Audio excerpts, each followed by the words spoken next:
মৰমৰ ছাত্ৰ-ছাত্ৰীহঁত ইউটিউব চেনেললৈ তোমালোকক স্বাগতম জনাইছোঁ। আজি এটি নতুন পাঠ লৈ আহিছোঁ ষষ্ঠ শ্ৰেণীৰ চুম্বকৰ লগত ধেমালি।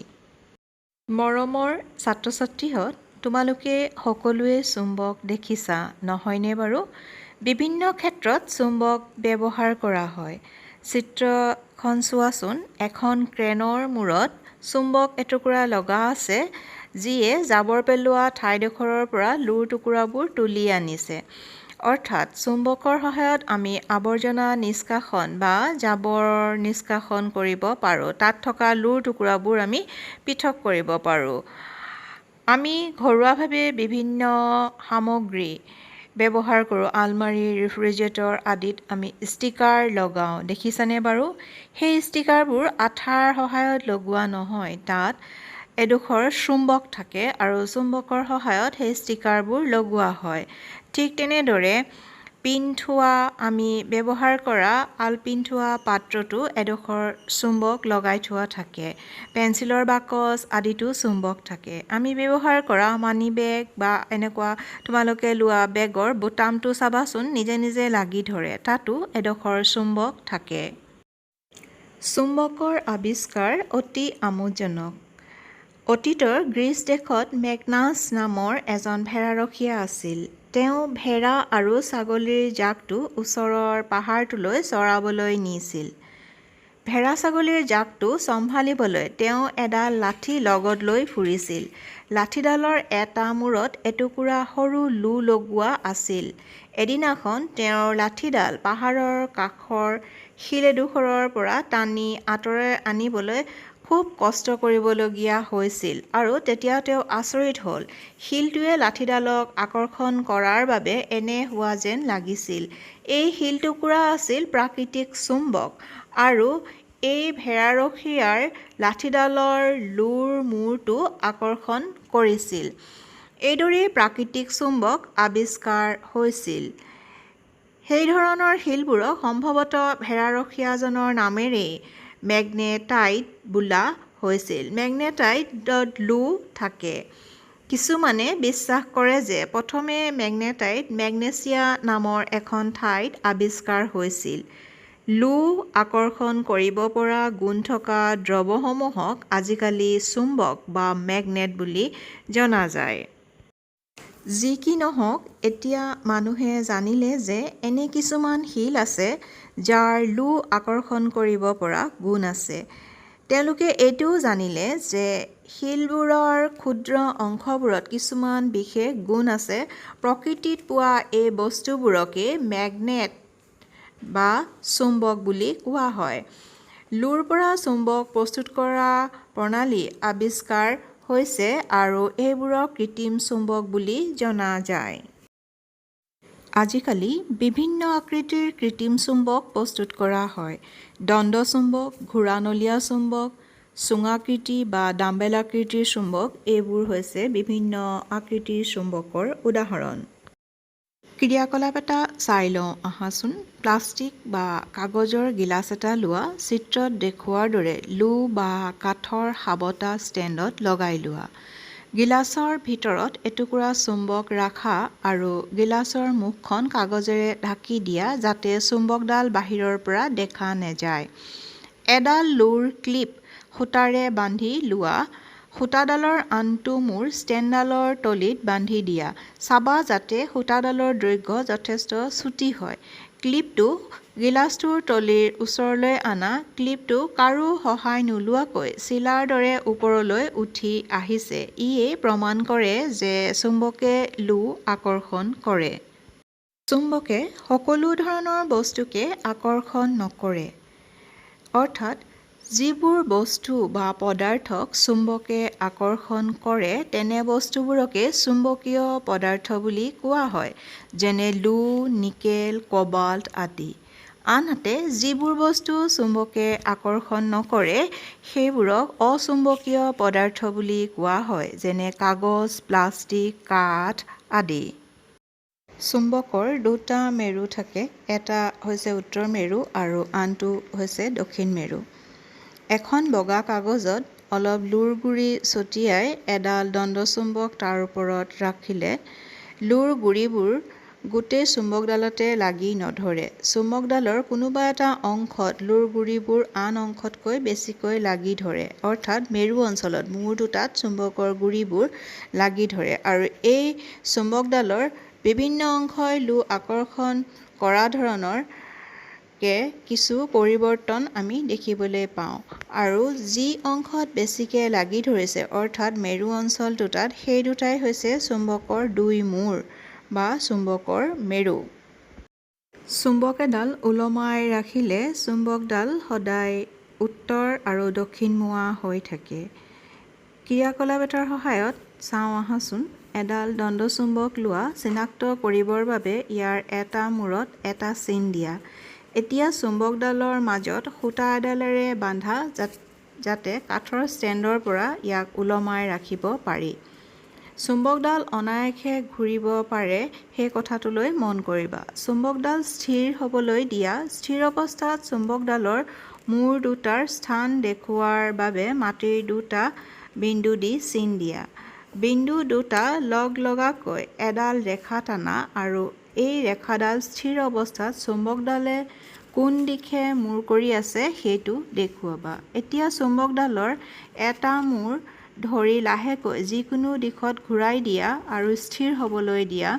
আকৌ স্থিৰ অৱস্থাত ইয়াৰ মূৰ দুটাৰ স্থানত দাগ দিয়া। এতিয়া চুম্বকডালৰ বেলেগ বেলেগ দিশত মূৰ কৰি চোৱাচোন।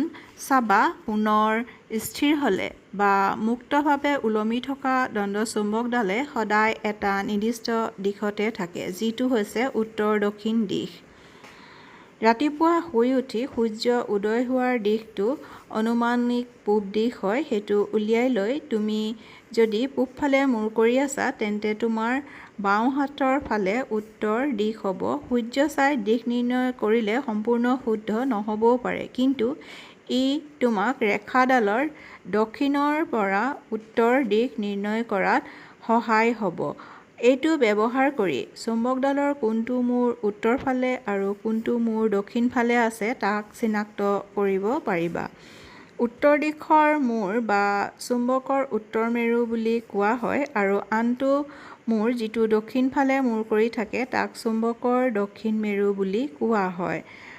আকৃতি যেনেকুৱাই নহওক, আটাইবোৰ চুম্বকৰে দুটা মেৰু থাকে। সেইবোৰ হৈছে উত্তৰ অৰ্থাৎ নৰ্থ প'ল আৰু দক্ষিণ অৰ্থাৎ ছাউথ প'ল। চুম্বকৰ সহায়ত দিশ নিৰ্ণয় কৰিব পাৰি। চুম্বকৰ সহায়ত দিশ নিৰ্ণয় কৰা বহুতো আমোদজনক কাহিনী আছে, তাৰে এটা শুনো আহাচোন। চীনৰ হুৱাংটি নামৰ সম্ৰাট এজনে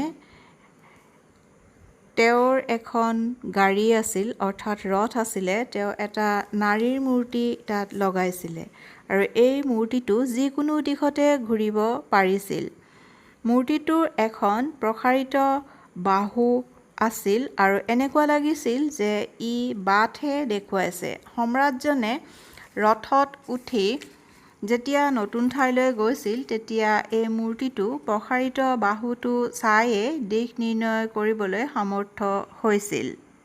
চুম্বকৰ দিশ নিৰ্ণয়কাৰী গুণটো ব্যৱহাৰ কৰি এবিধ সঁজুলি প্ৰস্তুত কৰা হয়। ইয়াকে কম্পাছ বা দিশ নিৰ্ণায়ক যন্ত্ৰ নামে জনা যায়। কম্পাছ হৈছে এটা সৰু বাকচ য'ত এখন কাঁচৰ ঢাকনি থাকে। বাকচটোৰ ভিতৰত এডাল চুম্বকীয় শলা লগোৱা থাকে, যিডাল অনায়াসে ঘূৰিব পাৰে। চিত্ৰত দেখুওৱা হৈছে এটা কম্পাছ। কম্পাছত দিশ চিহ্নিত কৰা এক নিৰ্দেশক সূচী থাকে। যি স্থানত দিশ আমি জানিবলৈ বিচাৰোঁ সেই স্থানত কম্পাছডাল ৰখা হয়। যেতিয়া স্থিৰ অৱস্থালৈ আহে ইয়াৰ শলাডালে উত্তৰ দক্ষিণ দিশ দেখুৱায়। শলাডালৰ মূৰ দুটা কম্পাছৰ দিশ নিৰ্দেশক সূচীত লিখা উত্তৰ দক্ষিণ দিশৰ লগত নিমিলা পৰ্যন্ত কম্পাছডাল ঘূৰাই থকা হয়। চুম্বকৰ শলাডালৰ উত্তৰ মেৰু চিনাক্ত কৰিবৰ বাবে সাধাৰণতে ইয়াক বেলেগ ৰং কৰা থাকে। চুম্বকৰ মাজত আকৰ্ষণ আৰু বিকৰ্ষণ। চুম্বকে একে জাতীয় মেৰুৰ মাজত বিকৰ্ষণ কৰে আৰু বিপৰীত জাতীয় মেৰুৰ মাজত আকৰ্ষণ কৰে। এটি খেল খেলি চাওঁ আহাচোন। দুখন পুতলা গাড়ী লৈ এ আৰু বি নামেৰে নামাকৰণ কৰা দৈৰ্ঘ্যৰ দিশত প্ৰত্যেক গাড়ীৰ ওপৰত ৰবৰৰ ফিটাৰে এডালকৈ দণ্ডচুম্বক বান্ধি ৰখা চিত্ৰত দেখুওৱাৰ দৰে। এই গাড়ীখনৰ চুম্বকডাল দক্ষিণ মেৰুৰ সন্মুখৰ ফালে মূৰ কৰি ৰখা আৰু বি গাড়ীখনৰ ওপৰত চুম্বকডাল বিপৰীত দিশত ৰখা। এতিয়া গাড়ী দুখন ওচৰা-ওচৰিকৈ ৰখা প্ৰথমতে দুয়োখনৰ মাজত আকৰ্ষণ কৰিছে, অৰ্থাৎ ওচৰলৈ টানি আনিছে। যিহেতু বিপৰীত ধৰ্মৰ বিপৰীতজাতীয় চুম্বকৰ মাজত আকৰ্ষণ হৈছে। পিছৰ চিত্ৰখনত দুয়োখনে একেজাতীয় মেৰুৰ চুম্বক দুডালে বিকৰ্ষণ কৰিছে, অৰ্থাৎ ওচৰলৈ আহিবলৈ দিয়া নাই, ঠেলি পঠিয়াইছে। ইয়াৰ পৰাই আমি প্ৰমাণ কৰিব পাৰোঁ যে একে মেৰুৰ মাজত বিকৰ্ষণ হয় আৰু বিপৰীত ধৰণৰ মেৰুৰ মাজত আকৰ্ষণ হয়, আৰু এই গুণৰ বাবে চুম্বক এডাল আমি তাৰ পৰা চিনাক্ত কৰিব পাৰোঁ। নিজে চুম্বক প্ৰস্তুত কৰাৰ কৌশল।